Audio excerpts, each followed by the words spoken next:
Saya dapat menjadi apa yang Tuhan katakan saya dapat menjadi.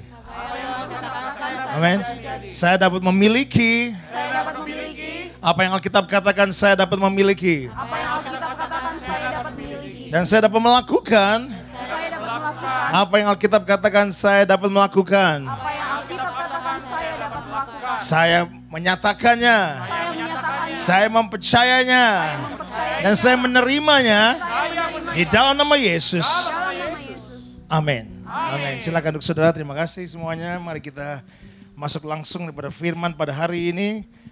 Allah yang kita sembah adalah Allah yang luar biasa, Allah yang dahsyat. Amin. Kita adalah milik Kristus. Amin. Letang mau katakan kamu adalah milik Kristus. Judul saya pada hari ini adalah Kristus di dalam kita. Yes, Kristus dalam kamu. Jesus inside. Ya kan dulu ada istilahnya 1993 ya. Itu di launching Intel Inside ya. Pentium Intel processor dalam sekarang adalah Jesus inside. Ya, Kristus dalam kita. Christ inside. Kristus dalam kamu. Amin. Datang kamu katakan lagi Kristus dalam kamu. Sore ini kita akan mengerti lebih lagi daripada firman. Karena ini firman sebenarnya waktu Dr. Paul lagi khotbah berapa minggu Mas Debbie lagi khotbah, Dr. Paul khotbah. So intinya ada yang khotbah di sini dan akhirnya itu dinyatakan dalam hati saya, Christ in us, the hope of glory. So saya cari ayatnya sebenarnya di mana, yaitu di Kolose. Dan saya coba membaca Kolose dan sangat luar biasa apa yang Kolose katakan. So mari kita langsung aja masuk ke dalam Kolose. Kolose pasal yang pertama. Saya harap sama-sama kita bisa mengerti firman ini karena firman sederhana tapi firman yang luar biasa. Dan saya sangat diberkati dan supaya sama-sama kita diberkati juga. Apa sih sebenarnya Christ in us, the hope of glory? Seringkali kita menyatakannya Kristus dalam kita, harapan kemuliaan. Sebenarnya apa? What does it mean by Christ in us, the hope of glory? So waktu saya membacanya, saya mengerti lebih lagi dan saya coba lihat referensi dan lain-lain. Tapi hari ini kita akan sama-sama pelajari lebih lagi, oke? So mari kita langsung aja Kolose 1 ayat yang ke-27. Karena ayatnya dari sana. So sama-sama kita baca 1, 2, 3. Kepada mereka Allah mau memberitahukan betapa kaya dan mulianya rahasia itu di antara bangsa-bangsa lain. Yaitu Kristus ada di tengah-tengah kamu. Kristus yang ada Allah pengharapan akan kemuliaan. Amin. So di sini Indonesia berkata Kristus yang ada di tengah-tengah kamu. Bahasa Inggris berkata Christ in us. Christ in you. Dalam kamu. Yes, tapi ini mungkin referensinya bicara bahwa among us. Kristus ada dalam di antara kita. Oke, tapi pengertiannya kita akan lihat lebih lagi. Tapi ini sebenarnya Kolose pasal 1 yang ditulis oleh Paulus. Kalau kita lihat ini adalah surat Paulus kepada jemaat yang ada di Kolose. Dari ayat yang pertama kita akan lihat. Dan coba saya akan kupas satu persatu supaya kita lebih ngerti kenapa sih sebenarnya sampai akhirnya Paulus berkata bahwa Kristus dalam kamu pengharapan kemuliaan. So mari kita lihat dari Paulus, Rasul Kristus Yesus oleh kehendak Allah dan Timotius saudara kita. Di sini dia berkata dari Paulus Rasul Kristus, dia menganggap diri dia sebagai Rasul Kristus Yesus. Dan oleh kehendak Allah dan Timotius saudaranya. Di ayat yang kedua berkata kepada saudara-saudara yang kudus dan yang percaya dalam Kristus di Kolose. Kenapa dikatakan yang percaya? Karena pada saat itu ada banyak orang juga yang tidak percaya. Kristus dibangkitkan, mati di kayu salib. Dia dibangkitkan setelah 3 hari. Dan akhirnya berita ini, Injil ini disampaikan oleh murid-muridnya. Dan akhirnya sampai kepada Paulus. Dan Paulus begitu yakin akan firman itu. Begitu yakin akan kebenaran itu. Tapi ada saat-saat di mana akhirnya ada pengajaran-pengajaran lain yang coba mengabaikan kenyataan itu. Ada filsafat-filsafat yang lain kalau saudara bisa baca di Kolose yang di pasal yang kedua dan selanjutnya ada filsafat-filsafat yang lain, ada penglihatan-penglihatan orang lain dan akhirnya mereka banyak yang bicara ini, bicara itu dan coba sampai ada beberapa juga yang lagi bicara mengenai panteisme, yang istilahnya, did I say correctly, panteisme? Yes, panteisme yang bicara mengenai semesta alam dianggap sebagai disetarakan dengan Allah, dengan Tuhan. Dan kalau kita lihat di sini Paulus coba membenarkan apa yang sedang dikatakan, apa yang dirasakan oleh gereja-gereja. So dia tulis surat ini untuk meyakinkan mereka kembali. So dia berkata kepada mereka, saudara-saudara yang kudus dan yang percaya dalam Kristus di Kolose. Dia lagi menyatakan kepada orang-orang yang percaya, yang berdiri teguh dalam Kolose ini, dalam gereja Kolose ini. Kasih karunia dan damai sejahtera dari Allah Bapa kita menyertai kamu. Seperti biasanya dalam surat-surat Paulus kita bisa lihat hal ini. Kasih karunia dan damai sejahtera dari Allah. So kita lihat, kalau kita lihat dari ayat yang ketiga sampai ayat yang ke-12 sebenarnya. Itu bicara mengenai ucapan syukur dan doa yang Paulus dalam suratnya katakan bagi orang-orang, bagi jemaat yang ada di Kolose. Kami selalu mengucap syukur kepada Allah Bapa Tuhan kita Yesus Kristus setiap kali kami berdoa untuk kamu. Karena kami telah mendengar tentang imanmu dalam Kristus Yesus dan tentang kasihmu terhadap semua orang kudus. Dia coba lagi bicarakan kepada orang-orang Kolose ini. Oleh karena pengharapan yang disediakan bagi kamu di sorga. Meyakinkan mereka kembali tentang pengharapan itu. Tentang pengharapan itu telah lebih dahulu kamu dengar dalam firman kebenaran, yaitu Injil yang disampaikan. Dan salah satu orang yang sampaikan adalah rekan kerja daripada Paulus juga, adalah si kita akan lihat Epaphras. Oke, Epaphras. Karena Indonesia yang agak beda namanya, tapi intinya sama, Epaphras sampai di sini. Oleh karena pengharapan yang disediakan bagi kamu di surga, tentang pengharapan itu lebih dahulu kamu dengar dalam firman kebenaran, yaitu Injil, ayat yang ke-6. Yang sudah sampai kepada kamu. Injil itu berbuah dan berkembang di seluruh dunia. Amin. Demikian juga di antara kamu sejak waktu kamu mendengarnya dan mengenal kasih karunia Allah dengan sebenarnya. So ini lagi bicarakan kembali bahwa kasih karunia ini kita harus mengenal sebenarnya itu. The grace. The grace of God. Apa itu sebenarnya the grace of God. Yang sebenarnya sudah sampai sehingga Injil itu berbuah dan berkembang di seluruh dunia. Karena kita tahu bahwa Injil memiliki kuasa. Kuasa untuk mau berkembang, kuasa untuk membawa hasil, kuasa untuk mengubah, kuasa untuk transformasi. Dan itu yang sedang terjadi. Sampai dia katakan ulangi lagi kembali kepada jemaat di Kolose ini. Yang sudah sampai kamu Injil itu berbuah dan berkembang di seluruh dunia. Demikian juga di antara kamu sejak waktu kamu mendengarnya dan mengenal kasih karunia Allah dengan sebenarnya. Semuanya itu telah kamu ketahui dari Epaphras, kawan pelayan yang kami kasihi. Ini lagi bicara mengenai Epaphras ini. Seorang yang sama-sama melayani di ladang Tuhan dan pergi menyampaikan Injil ini kepada jemaat-jemaat di Kolose. Kawan pelayan yang kami kasih yang bagi kamu adalah pelayan Kristus yang setia. Dialah juga yang telah menyatakan kepada kami kasih-Mu dalam roh. Lanjut ayat yang 9. Sebab itu sejak waktu kami mendengarnya kami tiada berhenti-henti berdoa untuk kamu. Ini bicara mengenai hati Paulus bagi gereja Kolose ini. Bagi jemaat di Kolose. Pentingnya pemimpin itu berdoa bagi jemaatnya. Dan kita sudah tahu itu, Dr. Paul sudah bicarakan dalam khotbah-khotbah yang ada hari ini, sepanjang hari ini. Dan Pastor Debbie minggu lalu, begitu penting untuk kita saling mendoakan. Dan puji Tuhan kita di sini juga hari ini karena ada orang yang berdoa bagi kita. Mungkin orang tua kita, mungkin teman kita, mungkin saudara kita yang berdoa untuk supaya kita bisa selamat. Kita bisa menerima Yesus sebagai Tuhan dan Juru Selamat. Dan itu terjadi, puji Tuhan. Hari ini kita bisa berada di tempat ini juga karena itu. Timotius juga memiliki oma dia yang berdoa bagi dia. Sampai akhirnya dia jadi pelayan dengan Paulus juga. So puji Tuhan untuk orang-orang yang berdoa bagi saudara dan saya. Oleh sebab itu hal yang sama kita juga lakukan juga bagi kita untuk orang-orang lain. Jangan berhenti untuk percaya. Jangan berhenti untuk berdoa bagi orang lain. Sehingga orang lain bisa diubahkan juga. Sama seperti hidupan kita diubahkan. Karena ada kuasa dalam doa. Amin.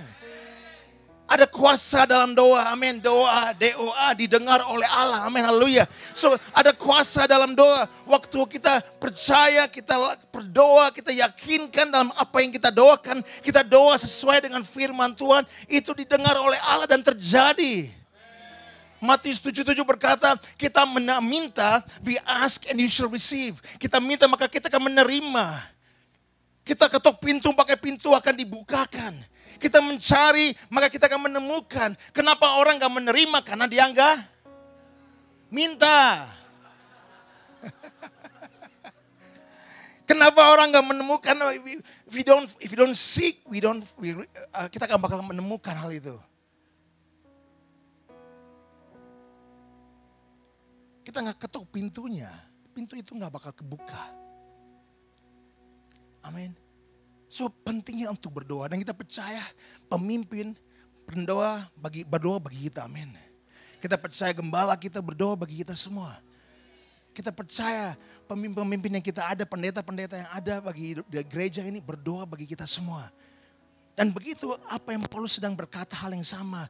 Dia berkata di ayat yang ke-9. Sebab itu sejak waktu kami mendengarnya kami tiada berhenti-henti berdoa untuk kamu. Kami meminta supaya kamu menerima segala hikmat dan pengertian yang benar. Karena banyak ada pengertian-pengertian dalam dunia ini yang bisa menyesatkan hidupan kita. Hikmat yang benar yang datang dari Allah saja. Kalau sudah dengarkan daripada doa daily encouragement pada hari Sabtu itu bicara mengenai hikmat. Begitu penting kita harus meminta hikmat karena seringkali kita kekurangan hikmat. Kita kekurangan sampai kita firman Tuhan berkata apa? Bagi mereka yang lack wisdom, yang kekurangan hikmat, mintalah kepada Bapa di surga. Artinya ada saat-saat di mana kita memakai akal pikiran kita sendiri untuk berjalan. Untuk membuat keputusan sampai kita salah jalan. Makanya dia berkata dia berdoa bagi mereka supaya mereka menerima segala hikmat dan pengertian yang benar untuk apa? Mengetahui kehendak Tuhan yang sempurna. Oleh sebab itu kita harus memiliki hikmat dan pengertian yang benar supaya kita mengetahui kehendak Tuhan yang sempurna bagi kehidupan kita. Hikmat Tuhan adalah firman Tuhan. Amin. Maka di Roma 12 ayat yang kedua berkata seperti itu. Waktu kita izinkan firman Tuhan itu mengubah kita nggak bakal conform the patterns of the world kepada cara-cara dunia sampai kita bisa percaya bahwa firman Tuhan ada kuasa untuk mengubahkan, ada perubahan metanoia dalam pikiran kita sehingga ada transformasi yang terjadi sehingga kami bisa mengetahui kehendak Tuhan yang baik, yang sempurna bagi kehidupan kita. Segala hikmah dan pengertian yang benar untuk mengetahui kehendak Tuhan dengan sempurna. Selanjutnya ayat yang 10. Sehingga hidupmu layak di hadapannya serta berkenan kepadanya dalam segala hal. Kita memerlukan hikmat. Kita memerlukan pengertian yang benar supaya kita jalan benar juga. Untuk apa kalau kita memiliki hikmat yang baik tapi perjalanan kita salah? Artinya ada tindakan kita harus benar juga. Sehingga hidupmu layak di hadapannya serta berkenan kepadanya dalam segala hal. Bukan hanya dalam satu hal, dua hal, tapi dalam segala bagian kehidupan kita. Kita berkenan kepada Tuhan. Dan juga kamu memberi buah dan dalam segala pekerjaan yang baik. Dan bertumbuh dalam pengetahuan yang benar tentang Allah. Kembali lagi dia berkata seperti itu. So that you become fruitful. Kamu menjadi orang yang berbuah-buah. Dan memiliki pengertian yang baik dan benar dalam segala jalanmu. Itu begitu penting karena memiliki pengertian yang baik. Kita harus ada tindakan yang baik. Kehidupan kita harus benar di hadapan Tuhan. Kita akan hari ini akan lanjut terus karena untuk judul yang utama itu Christ in us. Kita rubah sistemnya bukan Christ in us. Habis itu ini sekarang baru detailnya saudara. Tapi kita mulai dengan detail-detailnya terlebih dahulu untuk sampai kepada kenapa akhirnya Paulus berkata seperti itu. Sehingga hidupmu layak di hadapan serta berkenan kepadanya dalam segala hal. Dan kamu memberi buah dalam segala pekerjaan yang baik. Dan bertumbuh dalam pengetahuan yang benar tentang Allah. Dan dikuatkan dengan segala kekuatan. Karena dia tahu untuk kita mendengarkan sesuatu yang salah itu akan pengaruhi hidupan kita. Pengaruhi pikiran kita. Pengaruhi emosi kita. Pengaruhi perasaan kita. Dan karena itu firman Tuhan kembali lagi di sini berkata Paulus berdoa supaya setiap orang yang di Kolose itu memiliki hikmat. Supaya mereka ada pengertian yang benar, yang baik. Supaya bisa berbuah, supaya bisa jalan dalam layak kepada hadapan Tuhan. Dan juga terlebih lagi supaya kita dikuatkan dengan segala kekuatan oleh kuasa kemuliaannya untuk menanggung segala sesuatu dengan tekun dan sabar. Itu yang kita butuhkan, amin. Yakobus 1 ayat, kalau saudara baca dari ayat 1 sampai selanjutnya, itu berbicara mengenai count it all joy, anggaplah sebagai satu sukacita walau kita jatuh dalam pelbagai pencobaan. Kenapa? Mari kita lihat di ayat yang selanjutnya. Di Yakobus 1 ayat yang kedua dan selanjutnya. Yakobus 1 ayat yang kedua. Saudara-saudaraku,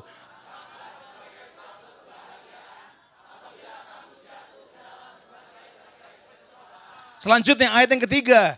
Sebab kamu tahu bahwa ujian terhadap imanmu itu menghasilkan ketekunan. Ujian terhadap imanmu artinya iman kita akan diuji.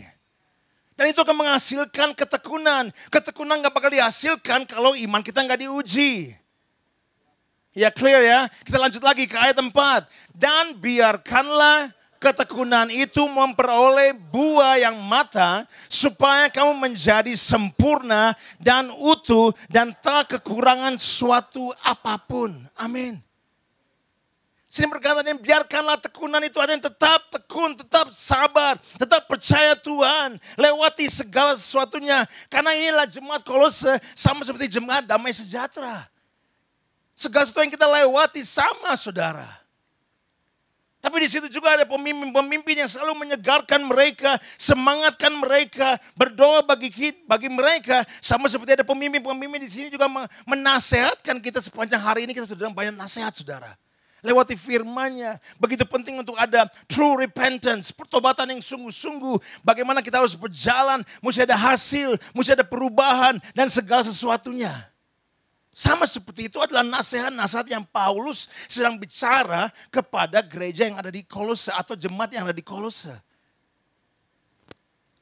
Dan begitu penting saudara, kita harus membiarkanlah ketekunan itu memperoleh buah yang matang supaya kamu menjadi sempurna dan utuh dan tak kekurangan suatu apapun.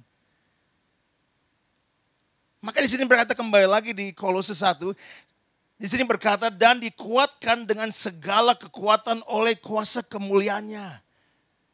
Karena ada saat-saat pasti kita lemah, saudara. Dan kita perlu kekuatan itu. Untuk mendorong kita, supaya kita bisa menanggung segala sesuatu dengan tekun dan sabar. Katakan tamu, sabar. Sabar. Lewati masalah apapun juga sabar. Biarpun kadang-kadang kita nggak melihat hasil yang kita inginkan, sabar. Biarpun kadang-kadang ada orang aja yang sekeliling kita yang kadang-kadang kita gregetan, sabar. Itu yang kita butuhkan, kita harus tekun dan sabar. Jangan sabar aja tapi nggak tekun, saudara. Tekun artinya persevere, tetap melakukan hal yang baik, tetap percaya, tetap coba bahwa pasti akan ada perubahan. So makanya begitu penting untuk tekun dan sabar. Katakan sekali lagi di tangan yang lain, tekunlah dan sabarlah.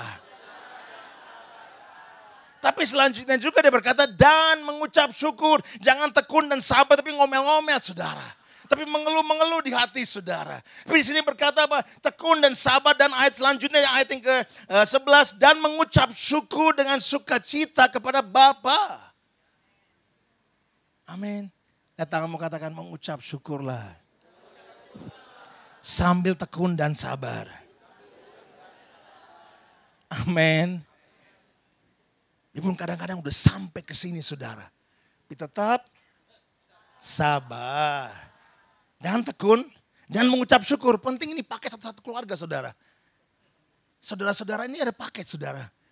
Tekun, sabar, dan mengucap syukur kepada Bapa di surga. Haleluya.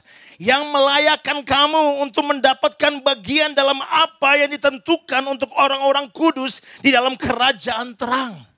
Amin. Kita sabar, kita tekun, kita mengucap syukur pada siapa? Kepada Bapa di surga. Kenapa? Karena Dia yang melayakkan kita. Dia yang melayakkan kita untuk mendapat bagian. Kita memiliki warisan itu, saudara. Kita memiliki bagian kerajaan surga. Kita memiliki bagian daripada apa yang Tuhan telah siapkan bagi kita. Every good and perfect gift, firman Tuhan berkata di Yakobus, setiap pemberian yang baik, yang sempurna datang dari siapa? Dari Bapa di surga, di mana tidak ada perubahan. Karena kita percaya di sama kemarin, hari ini, dan sampai selama-lamanya. Amin. Sini makanya berkata, Dia yang melayakkan kita untuk mendapatkan bagian dalam apa yang ditentukan untuk orang-orang kudus di dalam kerajaan terang. Artinya orang-orang kudus, orang-orang yang tekun, orang-orang yang sabar, orang-orang yang mengucap syukur, ada bagiannya, saudara. Dan kita dilayakkan untuk menerima bagian itu. Dan ayat selanjutnya saudara, ayat 13, Ia telah melepaskan kita dari kuasa kegelapan dan memindahkan kita ke dalam kerajaan anaknya yang kekasih. Amin. Dia telah membawa kita keluar daripada segala masa lalu kita, daripada segala kegelapan kita, untuk masuk pada terangnya yang ajaib. Kita telah diubahkan, kita telah ditransformasi. Amin. Kata teman-temanmu bahwa kamu telah diubahkan. Bahwa kamu telah ditransformasi. Kamu telah dipindahkan. Oh, kamu telah dilepaskan dari kuasa kegelapan ke dalam kerajaan anaknya yang terang. Amin. Yang mengasihi kita, saudara. Allah yang kita sembah adalah Allah yang mengasihi kita.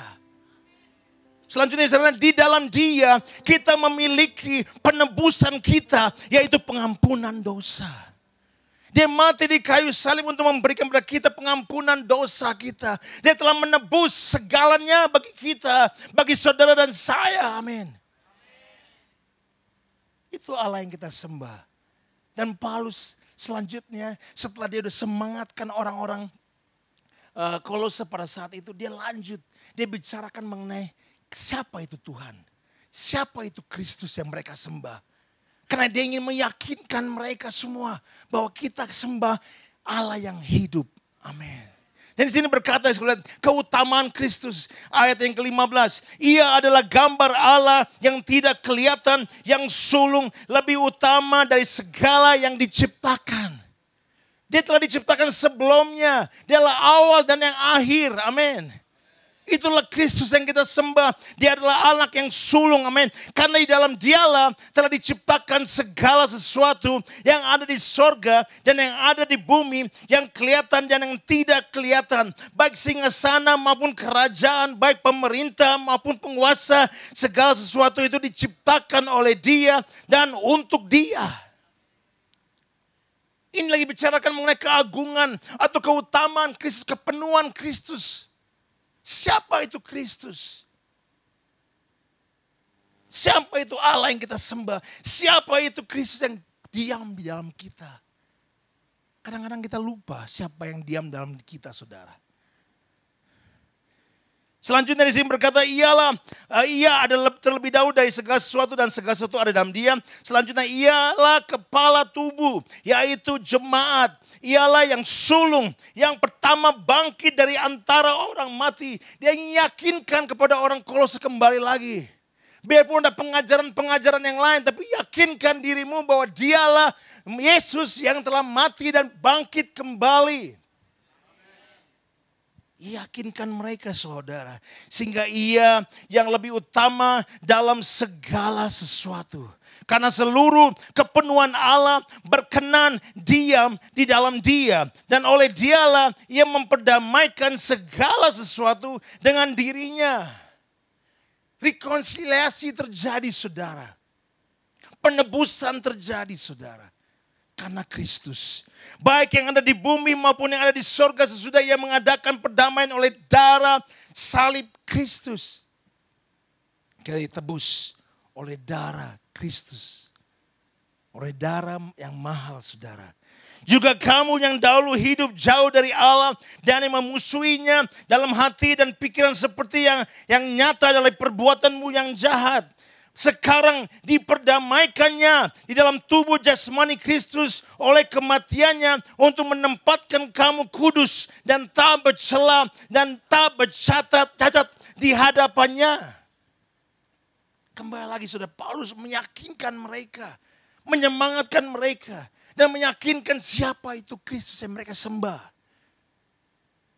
Sebab itu kamu harus bertekun dalam iman. Dia semangatkan mereka, dia bicarakan kepada mereka keutamaan Kristus. Dan terakhir dia ending dengan apa saudara? Dia berkata, kamu harus bertekun dalam iman. Karena ada banyak orang yang akan mencoba goyahkan iman saudara. Pada hari-hari akhir banyak orang akan keluar daripada iman mereka. Bukan keluar daripada gereja. Keluar daripada iman, artinya tetap di gereja, tapi sudah keluar daripada iman mereka. Sudah enggak seperti dulu lagi, miliki iman seperti dulu. Tetap teguh dan tidak bergoncang.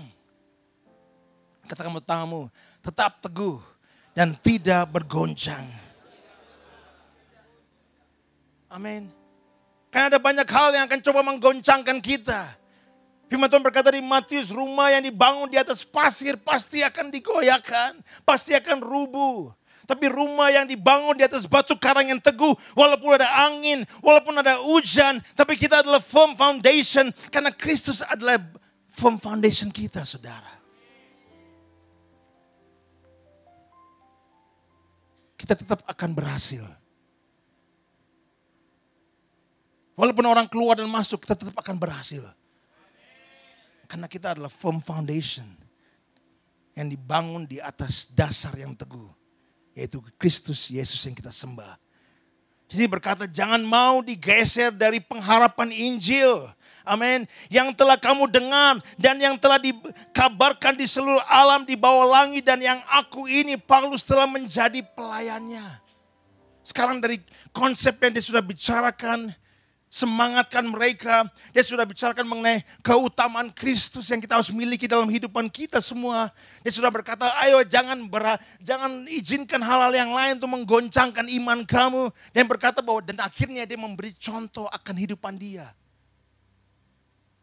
Paulus sebagai pelayannya. Dan kalau kita lihat saudara di judul dari perikop yang ini juga adalah pelayanan dan penderitaan Paulus. Dia berkata juga bahwa kalau kita ikut Kristus, pasti kita akan hadapi masalah juga. Kita akan hadapi problema. Bukan berarti kalau kita ikut Kristus segala sesuatunya baik-baik dan sehat-sehat dan semuanya luar biasa. Ada saat-saat di mana kita akan hadapi ups and downs dalam kehidupan kita. Sama seperti Paulus, dia membukakan diri dia bahwa dia menghadapi penderitaan. Dan bahkan ada yang berkata bahwa dia suffering preacher. Dia adalah pengkhotbah yang penuh penderitaan. Karena ada banyak hal yang dia lewati dalam kehidupan dia. Tapi satu hal yang dia pegang teguh adalah firman Tuhan. Adalah Injil Kristus. Dia tidak izinkan itu digoyahkan dari kehidupan dia. Maka di sini berkata, sekarang aku bersuka cita bahwa aku boleh menderita. Bayangkan dia berkata bahwa aku boleh bersuka cita karena aku boleh menderita karena kamu. Dan menggenapkan dalam dagingku apa yang kurang pada penderitaan Kristus untuk tubuhnya, yaitu jemaat. Dia berkata, aku berdiri teguh untuk kamu, aku menderita juga. Atau aku bicarakan hal kebenaran bahwa aku akan menderita juga. Tapi itu tidak akan membawa aku menjadi berhenti untuk lakukan hal itu. Dan kata lain apa yang kita diajarkan pada hari ini bahwa Kristus ada dalam diri kita. Jangan izinkan apapun juga menghentikan kita untuk membicarakan kebenaran firman Tuhan. Jangan izinkan apapun juga untuk izinkan menggoyahkan pengharapan kita yang ada di dalam Kristus Yesus. Dan Paulus menjadi contoh bagi kita. Ayat 25 berkata, aku telah menjadi pelayan jemaat itu sesuai dengan tugas yang dipercayakan Allah kepadaku untuk meneruskan firman-Nya dengan sepenuhnya kepada kamu. Sekarang pertanyaannya pada kita adalah, apakah kita telah menjadi pelayan jemaat itu sesuai dengan tugas yang dipercayakan? Kita semua memiliki tugas. Kita semua memiliki tujuan. Apakah kita setia untuk menggenapi tujuan itu yang telah dipercayakan kepada kita? Talenta, kemampuan yang Tuhan telah berikan kepada kita. Apakah kita setia untuk melakukan hal itu? Dan 26 berkata, yaitu rahasia yang tersembunyi dari abad ke abad dan dari turunan ke turunan. Tetapi yang sekarang dinyatakan kepada orang-orang kudusnya. Kepada umat Tuhan yang percaya. Rahasia apa sih sebenarnya? Kalau Inggris berkata the mystery. Ini bukan misteri film-film misteri yang kita suka lihat di Indonesia. Tapi ini adalah rahasia ilahi. Yang tadinya disembunyikan sekarang diungkapkan bagi setiap orang untuk mengetahui bahwa Christ is the mystery. Christ is the rahasia. Christ is the secret. Dialah jawabannya, saudara. Dialah rahasia sekarang diungkapkan bahwa di dalam Kristus kita mendapatkan keselamatan itu. Di dalam Kristus kita diubahkan, kita ditransformasikan. Di dalam Kristus ada pengharapan yang baru, ada pengharapan dalam kemuliaan. Itu yang Paulus sedang katakan, saudara. Kepada mereka Allah mau memberitahukan betapa kaya dan mulianya rahasia itu di antara bangsa-bangsa lain, yaitu Kristus ada di tengah-tengah kamu. Kristus yang adalah pengharapan akan kemuliaan. Christ in you. Bayangkan Kristus yang tadi kita sudah dengar keutamaan Kristus. Apa yang Yesus telah lakukan. Sang Yesus yang sama ada di dalam hidupan saudara dan dalam hidupan saya. Dan seringkali kita secara langsung dan tidak langsung kadang-kadang mengabaikan itu. Kita mengabaikan kuasa yang kita miliki, saudara. Christ in us artinya apa? Kita memiliki kuasa yang hidup dalam diri kita. Christ in us artinya apa? Kita memiliki seorang a high priest, imam besar yang selalu berdoa syafaat bagi kita. Christ in us artinya ada kuasa yang memampukan kita untuk melakukan segala perkara. Karena firman Tuhan berkata di Filipi 4:13, I can do all things through Christ who strengthens me. Segala perkara dapat kutanggung dalam Dia yang memberikan kekuatan kepada saya. Filipi 1:21 berkata, for me to live, untuk saya hidup adalah untuk apa? Untuk Kristus. Dan mati adalah sebuah keuntungan. Mari kita lihat di Galatia 2 ayat yang ke-20 juga, saudara. Galatia 2 ayat yang ke-20 itu sangat penting ayat ini juga. Berkata apa? Galatia 2 ayat yang ke-20. 1, 2, 3. Namun aku hidup, tetapi bukan lagi aku sendiri yang hidup, melainkan Kristus yang hidup di dalam aku.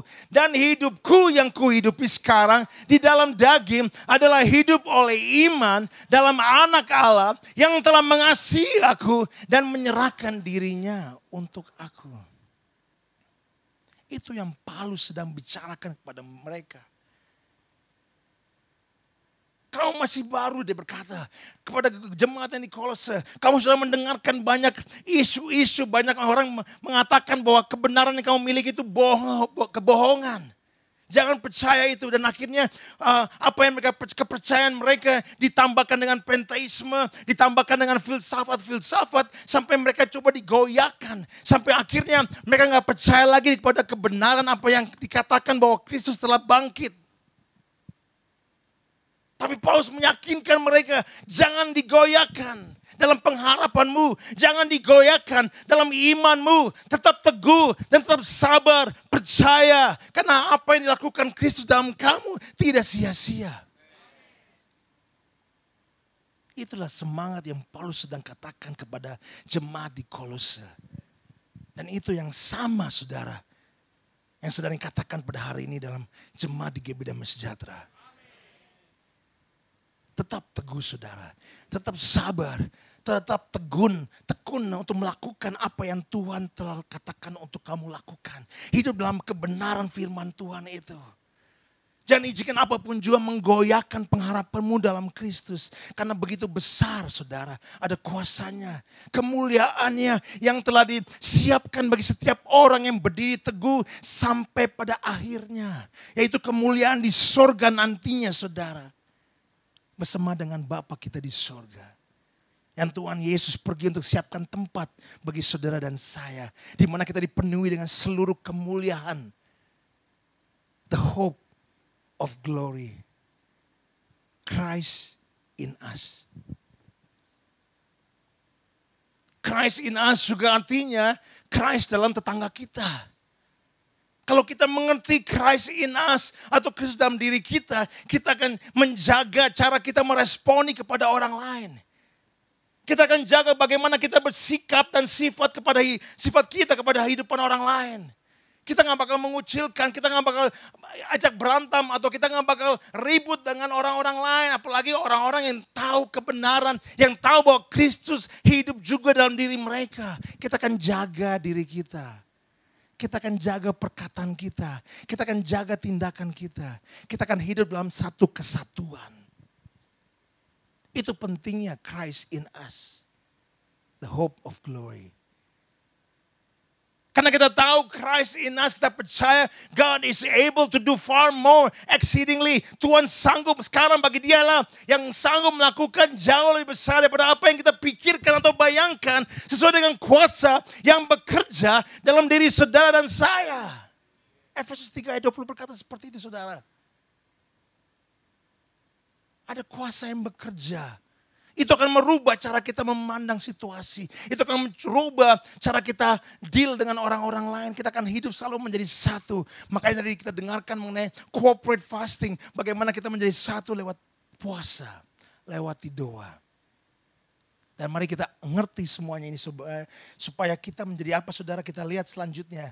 Dialah yang kami beritakan apabila tiap-tiap orang kami nasihati dan tiap-tiap orang kami ajari dalam segala hikmat untuk memimpin tiap-tiap orang kepada kesempurnaan dalam Kristus. Itulah yang kuusahakan dan kupergumulkan dengan segala tenaga sesuai dengan kuasanya yang bekerja dengan kuat di dalam aku. Paulus itu menjadi bagi Timotius saudara. Sebagai mentor bagi dia. Semangatkan dia. Sampai akhirnya Epafras melakukan hal yang sama bagi orang-orang di Kolose. Puji Tuhan kita di tempat ini kita dilakukan hal yang sama dengan gembala, dengan pemimpin dan pendeta-pendeta kita. Dan kita juga bisa menjadi Paulus bagi orang-orang lain. Di lingkungan kita, di komunitas kita, di sekolah kita, di tempat usaha kita. Untuk membicarakan pada mereka mengenai Kristus yang hidup di dalam mereka. Itulah the hope of glory. Pengharapan dalam kemuliaan. Firman yang sederhana saudara. Kalau sesatu saja saya sudah bicarakan. Ada banyak hal lagi yang kita bisa gali dalam firman itu sendiri. Tapi ini yang saya pelajari dan saya dibangkitkan untuk melihat dan mengetahui bahwa begitu pentingnya kita sadari bahwa kita memiliki a dynamite, satu kuasa yang luar biasa. How great is our God yang akhirnya mau tinggal dalam diri kita.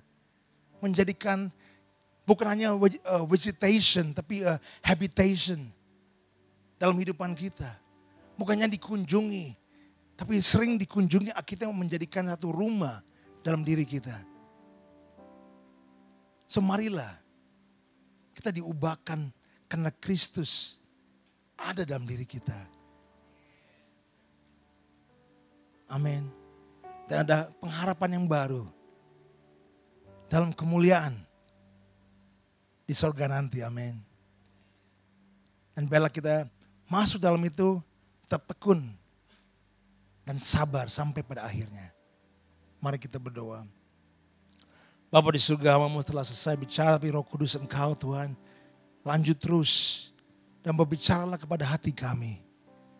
Sehingga kami sadar Tuhan, bahwa Engkau yang sangat luar biasa, merelakan segala sesuatunya untuk datang, menyelamatkan kami semua. Sehingga kami memiliki pengharapan. Di mana kita hidup dalam kegelapan. Engkau membawa kami ke dalam terang-Mu yang ajaib. Dan bukan hanya itu Tuhan. Engkau mau tinggal di dalam kita. Engkau mau, Engkau ada di antara kami semua Bapa.